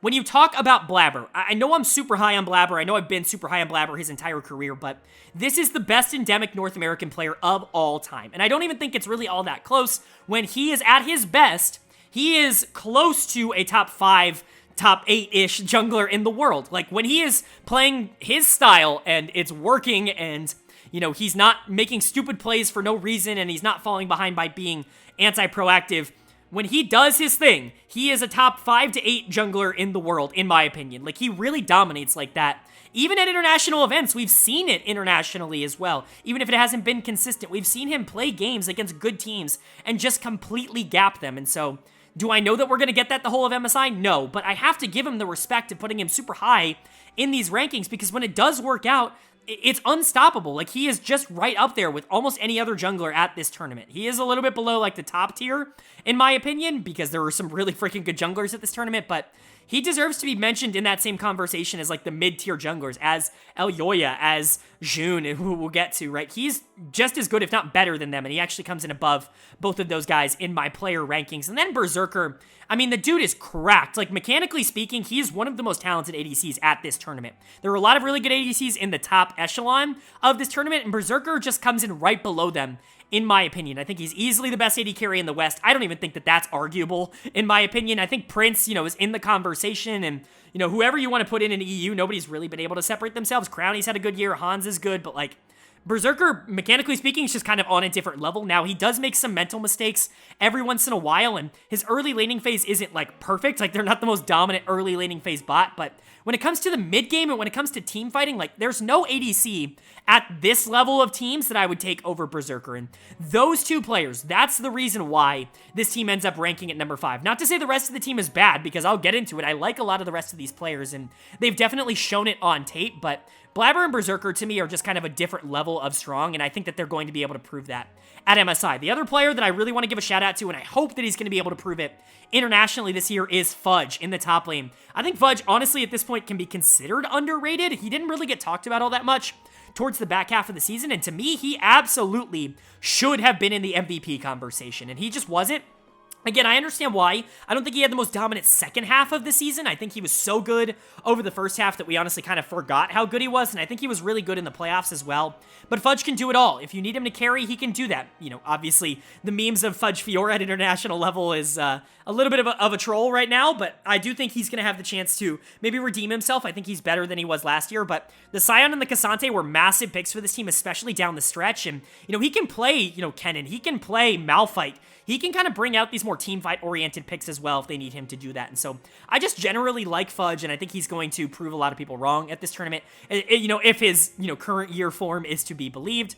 Where the question marks start to come in are mid and support for me. I like Sven a lot. He comes in at number 8, if only because that big middle section of supports are all basically the same level to me. You want to put him at like number 4 or number 5? Like, I get it. I totally get it. I really don't even, I think that the separation of those two is like 0.2, of those spots. Like, there's just not a lot of separation between the middle tier of supports at this tournament, but Sven ends up coming in at number 8 just for me. He's a really good player. He's definitely not a negative towards this team. The concern is going to be Eminus, and it's not because of the talent. The dude is like top, 4 or 5 in terms of talent at this tournament. It's absolutely the case. When he's on, again, he is unstoppable, but he wasn't on, in his recent games. I do think he was a little bit up and down over the course of this team's playoff run, and when he's down, he's down worse than the rest of, the players that I've talked about. Blabber can be a little inconsistent, Fudge can be a little inconsistent, but when they lose, they don't, lose the game outright, on their own. Eminus has the ability to lose the game outright on his own, and that's definitely something I'd be a little concerned about, but man, if he clicks, if you got Blabber, Eminus, Berserker, Fudge, Sven, all clicking, this team could go above number 5. I truly do believe that they are the best team that NA has produced in a long time. I really believe that. I think that this team, talent-wise, is right up there with anybody. I, for one, hope that I'm right because they're so fun to watch, and I would really love to see an NA team, do well and kind of, maybe, not reverse the stigma because it'll be there, but at least show that we're not complete pushovers, and I think if there ever was going to be a team that could do that, Cloud9's probably going to be the team at this year's MSI. And then moving on to the top 4. And this is where things really start to get, serious. No offense to the teams that I've talked about up until this point. Even, Cloud9, Mad, and G2, who I do think are good teams that could, theoretically take games off of these guys. But top 4 is a different beast. These are the 4 best teams at the tournament. And I'm pretty confident in that. It's a tier gap is what I'll say. I definitely think that there is a difference between number 4 and number 5 and everything above and everything below, in my opinion. This is where I think we start to get to teams that I think realistically could make a break for finals and, maybe even a real shot at taking the tournament. And kicking us off at number 4 in that B tier for me, it is going to be Billy Gaming, coming in at number 4. And I think that this is a very fair placement. I don't think a lot of people are going to have them in a different spot. I think it's clear that they are better than a lot of the other teams that are going to be listed, near this spot. Cloud9 and G2 and Mad and, those teams, the best of the West. I think it's clear they're probably better than those teams, but I don't think that they are on the same level as some of the best teams in the entire world, which is going to be the top 3, in my opinion. And so I think for a lot of people, they're going to come in at number 4, and I think I agree with that.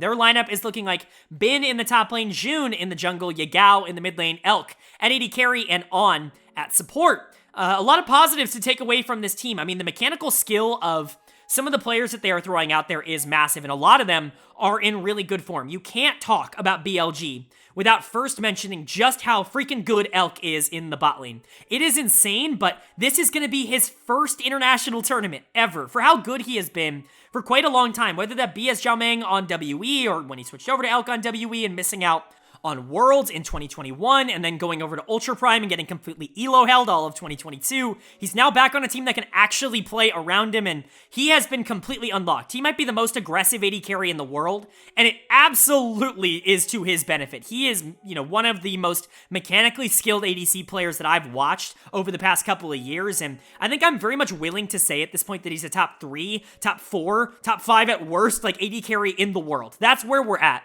with Elk. I don't think I can put him any lower. The dude is absolutely crushing it. He's got the mechanical talent, he's got the mentality, and he's in form. I'm expecting him to have a monster MSI, being able to crush some of the teams that just aren't going to be able to compete with him in the bot lane. He's so good.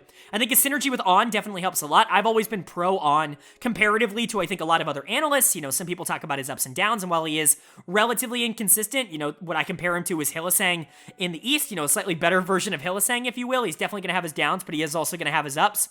His ups are just so good. His aggressive playmaking skills in the mid game are game-changing, like game-breaking at points, whether that be on Nautilus and Thresh or Blitzcrank, you know, his signature pick that I would like to consider, or when they're playing Lucian Nami. Like, he's willing to go out there and try to make plays, try to make things happen, especially in the mid-game, and that you have to be super complimentary of. Again, these two play off of each other really well, but Elk is the kind of player that when you're looking at this team, you have to circle him. You have to pay attention to him, because if you do not get him down in the early game, he's just going to beat you. Like, that's the kind of player that Elk is, and I think Bin, in recent weeks, has been a similar argument to be made. Bin is really, really good at carry top laners, and, you know, I didn't think he had the best of 2022s. I didn't think he had the best, you know, regular seasons in 2023, right? He was just kind of a good top laner. You know, a top 3, top 4 in the LPL for sure, because top lane in the LPL can be a little bit hit or miss, but he wasn't like a superstar in the top lane. But playoffs kind of changed that argument, like, completely around. He was so good in the playoff run. He really showed that if you give him resources, that he is still going to be able to take over the entire game, and I think there's a real case to be made that he is, you know, number 1 at this tournament, right? Top 3 in terms of top laners are all relatively close. Bin, just maybe not with the longevity that gives me the confidence to put him above the top 2, but coming in at number 3 is certainly not a negative. Him and Elk as a duo is so scary to have to deal with, because you're basically playing a guessing game of where BLG wants to put its resources, because you've got players like Jun and Yagao that are more than willing to play more supportive picks to try and enable these two side lanes, and you basically just have to go, well, are they going to try and get Bin super far ahead, or are they going to try to get Elk super far ahead? Because we have to stop it, whatever they end up doing, or else we lose the game, and that's a very difficult game to have to play. Either that, or you just have to outskill them, which just not a lot of teams in the world are going to be able to do, and so really like that. Again, I already talked a bit about Jun and Yagao. Jun comes in a little bit lower, the only player, I think, in the top 4 teams here to have a, you know, to be outside of the top 5 in their position rankings. I think Jun is good. I don't think he's great. I think he's probably the weak link, quote-unquote, of this BLG team. I think he's been really solid because he's been able to enable a lot of these really talented players, but I'm just a little bit worried about the consistency.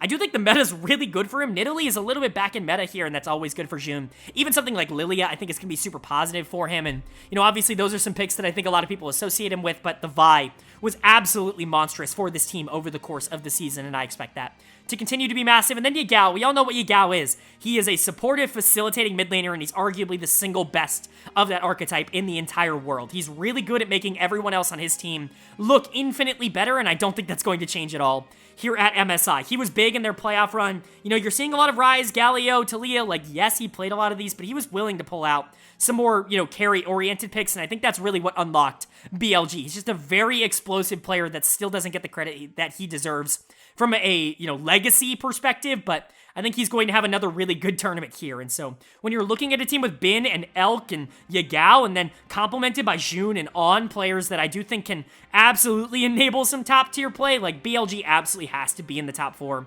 They are just better top tier wise than any of the other teams that we've mentioned up until this point, but they do have their weaknesses. They can be a little inconsistent. Elk and Bin are very aggressive players, and, you know, countering that style isn't exactly impossible. On, you know, has had some positioning mistakes. Jun has had some positioning mistakes, and so there are definitely cracks in the armor that make me a little bit hesitant to put this team close to top 3, but top 4, to me, very much feels deserved. And now we get to move on to our top 3 teams at the tournament. And this is really, like, the interesting top 3. Like, no offense to BLG. I think they're really good. And you know what? Like, if they made a run to finals, I'm not going to be the most shocked person in the world. I love Elk. I love Bin. But top 3 for me are, you know, pretty damn solid teams. And we'll go ahead and get into why I've ranked each in each position. So starting off with number 3, I've got Gen G, the LCK champions, coming in at number 3, and that is going to shock some people. It's not going to shock others, and, you know, I think that it's pretty justified to have them at this spot, but I'll go ahead and explain why I actually have them lower than the team that they beat in the LCK finals in just a moment. But their roster is looking like Doran in the top lane, Peanut in the jungle, Chovy in the mid lane, Pays at AD carry, and Delight at support. A lot of big positives for this team. Legitimately, if you're going into an international tournament with Peanut and Chovy as your mid-jungle duo, you're probably going to be fine. You're probably going to, at the very least, be good in terms of what you're able to put out. You're going to be one of the best teams at that tournament because that mid-jungle duo is nearly unprecedented in the world of League of Legends right now. They're both so good at what they do, and I know they get so much shit. Both of these players get so much shit, but all they do is win every single year, no matter what team that they're on. Chovy goes to Worlds every year, whether it's on HLE, whether it's on DRX, all the way back to Griffin. Like, he's made Worlds almost every year since then. And same thing for Peanut. I mean, whether you go back to the SKT days or you talk about the recent stuff with like LGD barely not making it on a Nongshim team that was ridiculously close, and then obviously coming over here to Gen G and completely exploding as a player. These two players are just about as consistent as you are going to get. Now, I know that sometimes they have bad performances. It's going to happen. Peanut, especially as a player, sometimes can get a little bit nervous, can underperform in some big moments, and you know, while I think that that narrative is at least, like, understandable, I don't think that it's justified in terms of being able to rank him any lower than the number 2 jungler at this tournament. I think the top 2 for me are very clear, and I think Peanut, for me, you could put him at number 1. Like, I wouldn't even be all that mad if you did put him at number 1, but for me, he comes in at number 2. He's just really good at these engagers, these more supportive style junglers. He can carry, but the Vi, the Wukong, the Sejuani, Poppy could potentially be back in meta with some of the buffs, and we all know how much he loves that pick. Like, there are so many options for him, and, you know, he really fits in with the current meta. Peanut's going to be awesome at this tournament, and Chovy's arguably the most talented player in the entire world. Like, full stop, end of position, end of region, doesn't matter. Like, he's arguably number 1 in terms of true talent in the league. Whether that's on carry-oriented picks, which obviously he's really good at, but like I said last year, he's improved so much as a secondary carry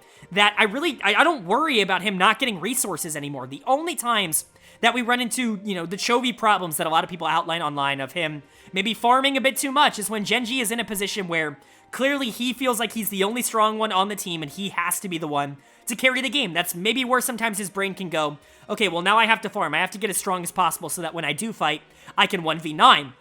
The problem is that's just not really how the game works right now. It's certainly not advantageous, but those situations have become much, much less common over the course of the last 2 years, and he has solidified himself as, you know, one of the best players in the world. You want him, again, at number 1 in terms of mid lane rankings. Go ahead. The top 3 are all super close. But then you start to get into the young guns, the players that have really stepped up, I guess the young gun on this team, and that is Pays in the bot lane. He's a big reason why they're here. He was phenomenal in the LCK finals. He was stellar over the course of the playoff run. He was great in the regular season. He has very quickly emerged as one of the best AD carries in the entire world, and I don't think that that's that blasphemous to say. I think that this tournament's full of really good AD carries, and I truly do believe that he's the kind of player that can go toe-to-toe with all of them. And, you know, if he goes and steps up as a 17-year-old, mind you, and dominates and, you know, completely destroys this tournament, that's awesome. It's hard for me to predict that he's going to be better than Elk or, you know, the other 2 AD carries that we've talked about just because of his lack of international and, you know, long-term experience. But if he is, like, I'm not going to be surprised. He certainly has the mechanics to be able to pull that off, and he makes really good decisions. He's a phenomenal team fighter. That's really where I think he shines. Like, his early game is good, and Delight's early game is and so this bot lane's early game isn't going to be, like, ridiculous, but you get Pez into an equal game state in the late game, like, he's going to dominate. He's going to be able to completely take over that game, and I think that's really where his strengths lie. He gets paired up with Delight in the support position. I'm lower on Delight than I think some other analysts are. I'm not going to say that he's a bad player. I think he's a good player, but I do think he's a little bit more along for the ride on this Gen G team than people give him credit for. He's had some really, really good games, mostly on Enchanters. That's really been kind of his bread and butter over the course of the year, but he can play engagers too, and he's certainly not a bad player. Like, you can go to, you know, MSI and Worlds and have a real shot at winning the tournament with a player like Delight on your team, but he's not Keria, right? He's not the player that's going to completely take over. He's not this, like, dominating presence, you know? There are a couple of supports in the LCK that I think are a little bit more impactful than him, but he's still a really good player, someone who you're not going to be frustrated with at all. Just incredibly consistent, just maybe a weak link, if you will, in the top 3 here. And then Doran in the top lane. Talk about someone who just had an unbelievable finals. Like, he completely gapped Zeus in the LCK finals, and it's a big reason why they're going as the number 1 seed. If that Doran shows up, you're going to be great. But I've always been a little bit, I don't know, I don't want to say lukewarm because that makes it sound negative, but I've always just thought that Doran was a good player. I don't think that he's, like, elite at any aspect of the game. I think that he's really good at almost every aspect of the game. He's a really good laner. He's a really good team fighter. He's really good at rotating and, you know, knowing when to give up, you know, things. He's just not great at any aspect. He's a jack of all trades, right? Like, and that's not a bad thing, especially in the top lane. It's just going to put him a little bit lower than, like, these super carries that we've got in the top lane at this tournament, like Bin that we've already talked about, and like the 2 top laners that are going to be in the top 2 teams. He just comes in a little bit lower, but again, I can only be so negative when Peanut, Chovy, and Pays like are your golden trio on this team. Like this team very well could win the tournament. I would not be surprised at all if Gen G just gets on an absolute run and goes on to win MSI. That is absolutely not out of the question for a team like this, but I do think they have the least amount of consistent talent across the top 3 teams, which is why they come in at number 3, even though they were able to beat T1 in the finals. We'll talk about them, you know, a little bit later in the video, but I like Gen G. I just think that when you compare Doran, Delight, you know, maybe to some of the weaker links of some of the top tier teams, they come in a little bit lower for me. But again, like I said, Peanut, Chovy, Pays, they pop off, and, you know, you see Doran having a really good tournament, and Delight, you know, obviously isn't someone that's ever going to get in the way. They could be the number 1 team if everything goes right. But that's going to bring us to our top 2, our final 2 teams to talk about in this video. And they're the ones I'm really excited for. These are the 2 that I think have to be your favorites going into the tournament to win it all. One of these 2 teams is going to be the betting favorite. I don't know which one it is as of this recording. It's definitely one of these 2, but I would assume I know which one it is. But it'll be interesting. But for me, coming in at number 2, it is going to be T1. They do come in at number 2 for me, not number 1. A lot of people are going to have this team either at number 1, hell, maybe even at number 3, right? Like, I can understand any of those traits, but for me, like, top 2 was very, very close, and T1 just barely coming in here as my number 2 team. Their lineup is looking like Zeus in the top lane, Owner in the jungle, Faker in the mid lane, Gumayushi at AD carry, and Keria at support, and you might be looking at this team and seeing number 1 top laner, number 1 jungler, number 1 support, number 2 in mid and AD carry. How are they not number 1? And yes, like if you look at it that way, they grade out as the number 1 team at this tournament. And I think for the most part over the course of the year, we all kind of thought they were going to be the number 1 team at this tournament. They were so dominant over the course of the spring split in what has been, you know, the best region in the world over the past couple of years that we were all just like, yeah, easy, best team in the world.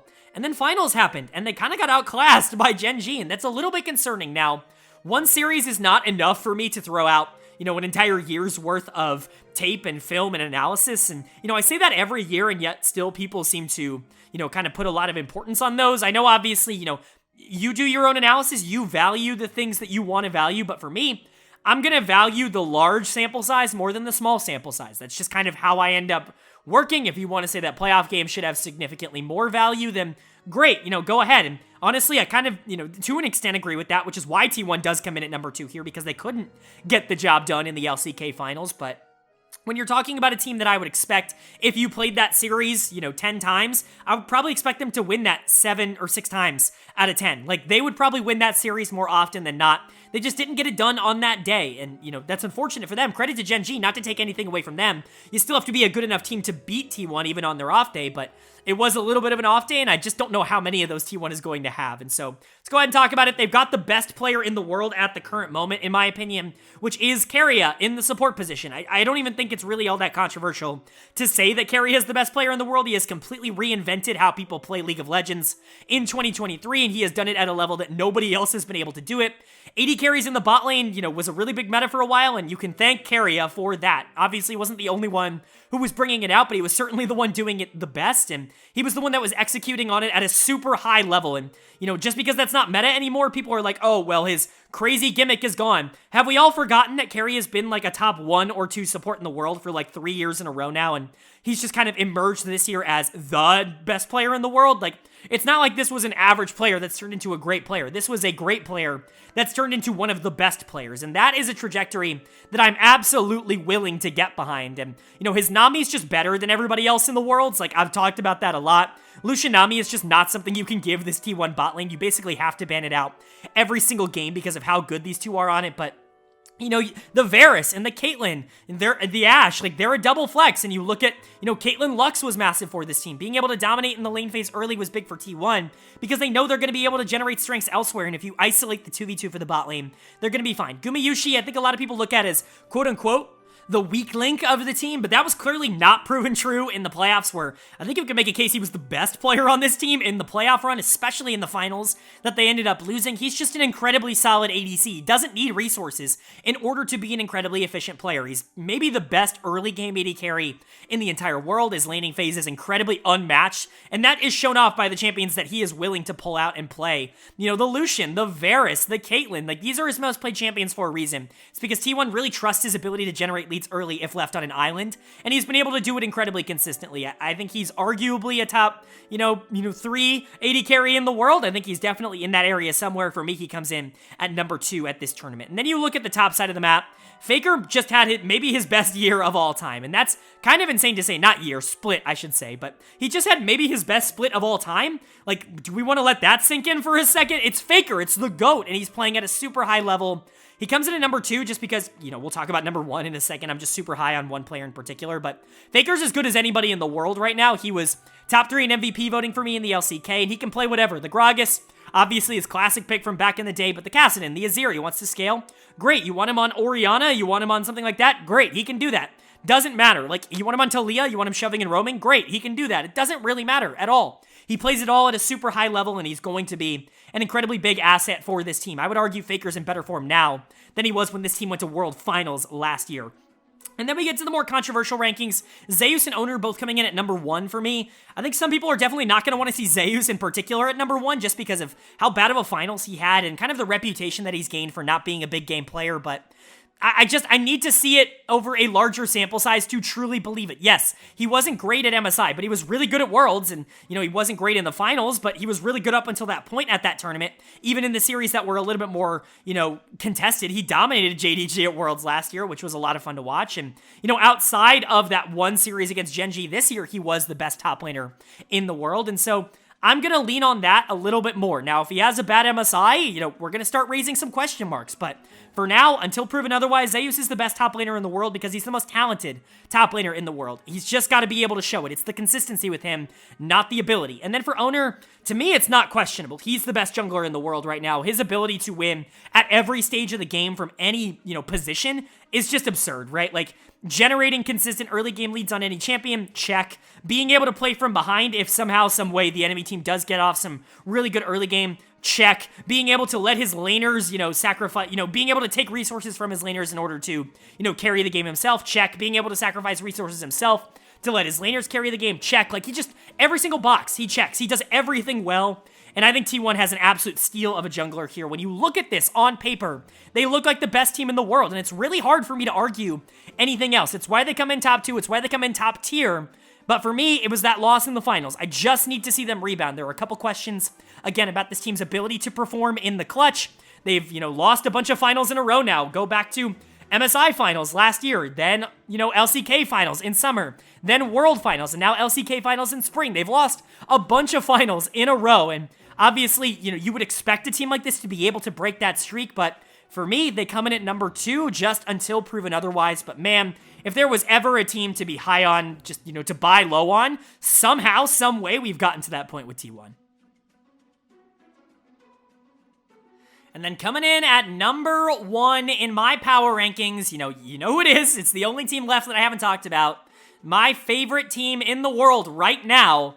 It is going to be JD Gaming, your number 1 seed from the LPL, coming in at number 1 in my power rankings for MSI. They're my favorite to win MSI at the current moment, and I just think it's the consistency. And who is really shocked? I mean, look at this roster on paper. We all knew going into the year that this was going to be one of the most dominant teams in the entire world if everything clicked, and it's clicked just about as well as anyone could have anticipated. I know that there was some question marks about whether or not this team actually was who we thought they were coming out of the regular season. I think the playoffs have eliminated all of that. They are the only team in the history of this channel to be at number 1 in my preseason power rankings in their region and never once be removed from that spot all the way up until them winning the finals. And that's how dominant they've been. They have, in my opinion, been the best team in the LPL the entirety of the year. Even at moments where they've struggled and they've lost games that they shouldn't have, it always felt like they were going to get back on track. And you know what? They absolutely did.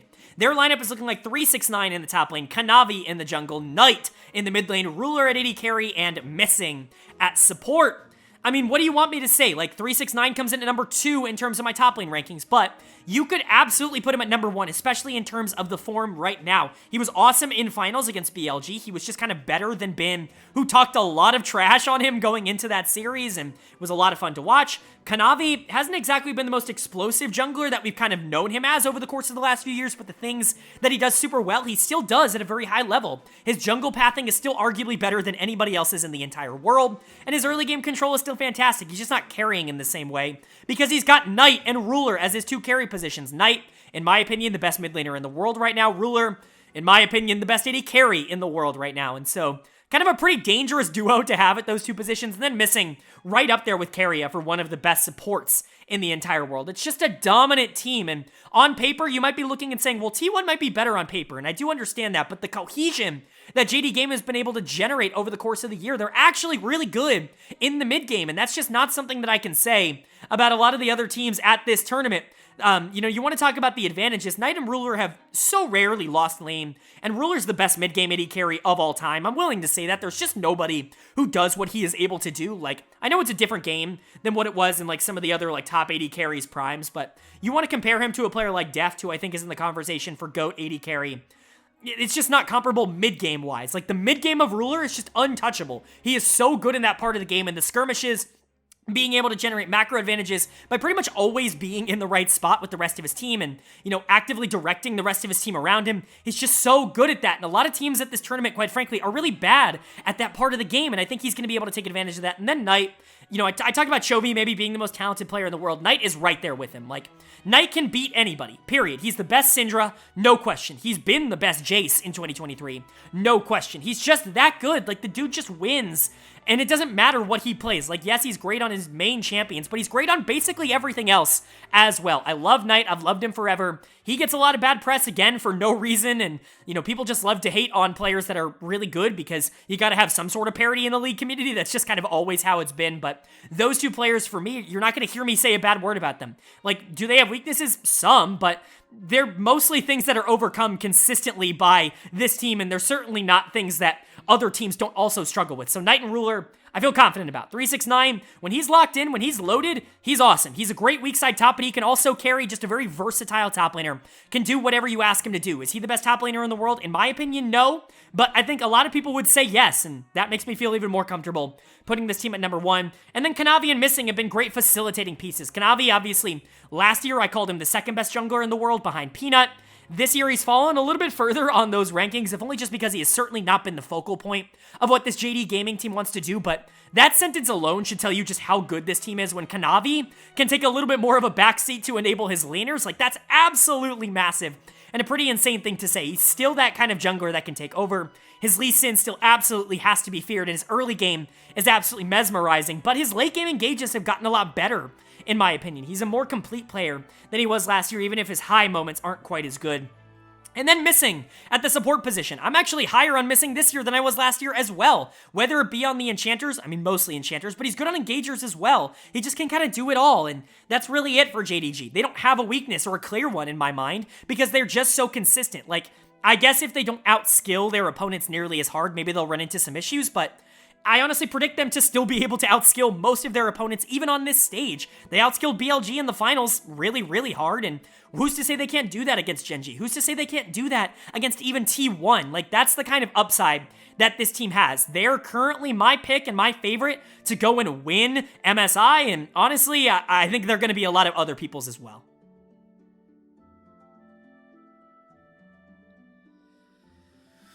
All right, that is going to do it for my MSI 2023 team ranking section. Up on the screen now, you're going to see the play-in stage bracket, and it's time to give you my full bracket prediction for what I think is going to happen in the play-in stage. No talk about the main stage yet. Obviously, we'll do a full prediction on that when we do get into that stage, but for now, I'm just going to be doing a play-in bracket to kind of give you my expectations for who I think is going to be making it out of the play-in stage. I tweeted this out, a small little plug. If you don't follow me on Twitter, go follow me. It's in the description. I post a lot about League of Legends, so if you like these videos, I'm sure you'll probably like my Twitter as well, but a little bit more unhinged over there. I will say, I tweeted this out, the draw is just about as perfect as it could have gone. Basically, every matchup in the first round is as good as we could possibly get it, as interesting of a storyline as we could possibly get, and I'm excited to go over my thoughts and my predictions. So let's go ahead and start with the top left side of this bracket, which is going to be Billy Gaming versus R7.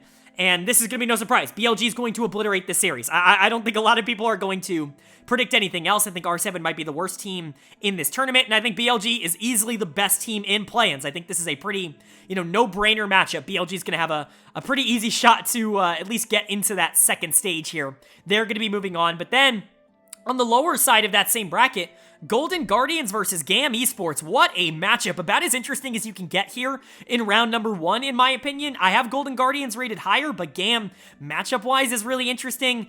I'm going to go with Golden Guardians here. I know a lot of people are going to go with GAM, but I think Golden Guardians is going to be able to take advantage of the bot lane. I think their bot lane is just better, in my opinion. Style and Xin really do concern me when it comes to GAM, and I think right now Golden Guardians is probably feeling really good. I know they got destroyed by Cloud9. Not destroyed.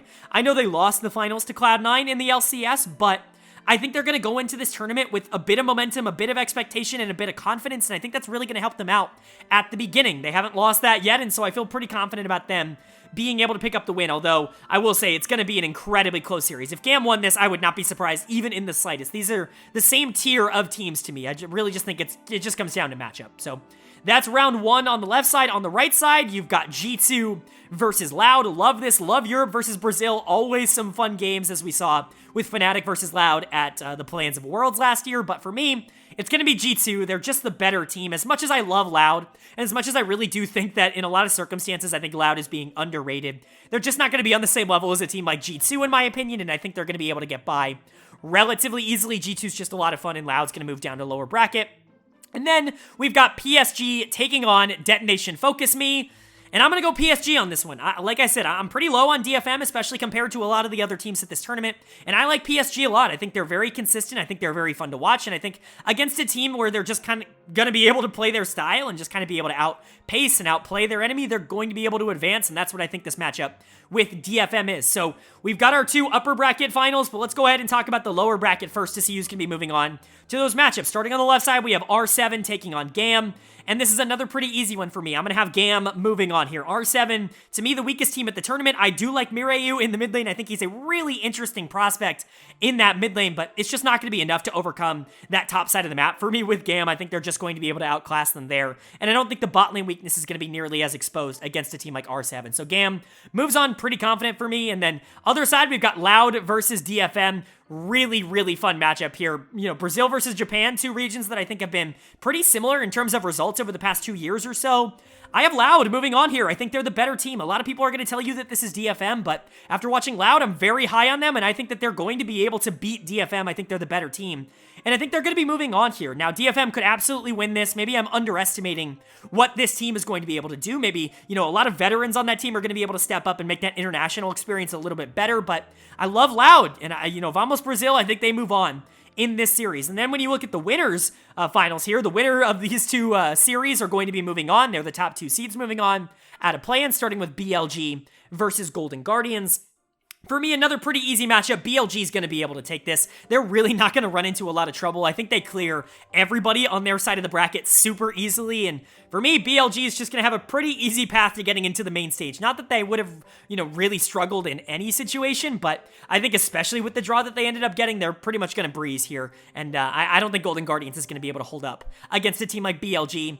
And then G2 versus PSG Talon. Love this matchup. I think it's incredibly interesting, and this is definitely an upset alert for G2. They definitely have to take this series seriously, but I think they should be able to get over the hump. I think G2 will be able to pick up the win here, although I do think the series will be incredibly close. PSG is not going to go down without a fight, but I do think G2 just kind of does what they do a little bit better. So the 2 teams that I have coming out of the play-ins at the top seeds are going to be BLG and G2. No major surprises there, no upsets. Can't really predict that, but to move on to the last chance qualifier, remember, only one more team is going to be making it out from both of these groups. It's going to be one of Golden Guardians and GAM, and then PSG and Loud. Only one of those teams will make it out. From the left side of the bracket, who's going to get a chance to play for that? Is it going to be Golden Guardians or is it going to be GAM? I had Golden Guardians going over earlier in the tournament, but I think they rely so much on momentum, and I think it's going to be really difficult for them to beat GAM twice. And I say this for both teams. I think they're way too similar for me to think that either has an advantage in both series. So I'm going to go GAM. I think GAM would be able to take it if Golden Guardians lost that upper bracket. I think they rely so much on that momentum, so much on that confidence that if BLG slaps them, like I'm kind of predicting they will, I don't think they're going to be going into that series with GAM feeling nearly as good as they did at the beginning of this tournament. So I'll have GAM moving on. And then on the other side, PSG versus Loud. What a fun matchup between two pretty fun teams, kind of opposite teams. Loud, very aggressive. PSG, a lot more controlled, a lot more late game oriented. I'm going to go PSG here. I think Loud will definitely put up a fight. Like I said, I really like this team, but PSG should be able to handle it. They should be able to move on. And that means my last chance qualifier is GAM versus PSG, which is probably the most interesting result we could get. Number 1 in the VCS, number 1 in the PCS. Who's going to be moving on? Well, for me, it's going to be PSG Talon. I think that they are going to be the third team moving out of play-ins here into the main stage. I think people are not giving the PCS nearly enough credit. Really liked what PSG was able to do. I think their consistency and their ability to make plays in the late game is just better than any other team around this range at this part of the bracket. If it is PSG versus Golden Guardians, I actually think it's a much more interesting series. Golden Guardians matches up really well into PSG in my opinion, but it's not what I have predicted here, and so I have PSG moving on to the main stage. So BLG, G2, and PSG Talon are my 3 picks and my predictions to be moving on to the main stage here, but that's going to do it. I want to know you guys' thoughts. Who do you think is going to be moving on in the play-in stage? Let me know down in the comment section below. And of course, let me know what you thought of the video. Do you enjoy the format? Do you enjoy the content? Love to hear you guys' thoughts and opinions down there. Of course, if you did enjoy it, hit that like button. It really does help out the channel more than you know. It lets me know that you guys are enjoying this content and also helps get this out to a lot more people. And then of course, if you're new here and you want to see me go over MSI basically all month long, go ahead and hit that subscribe button. We're going to be covering every single series that happens the entire tournament on this channel. And so if you're interested in MSI coverage, this is the place for it. Go ahead and hit that sub button and hit that bell so you can be notified when those videos go live. But with all that being said, I hope you all are having a great day. I hope you continue to have a great day. And I will see you all later.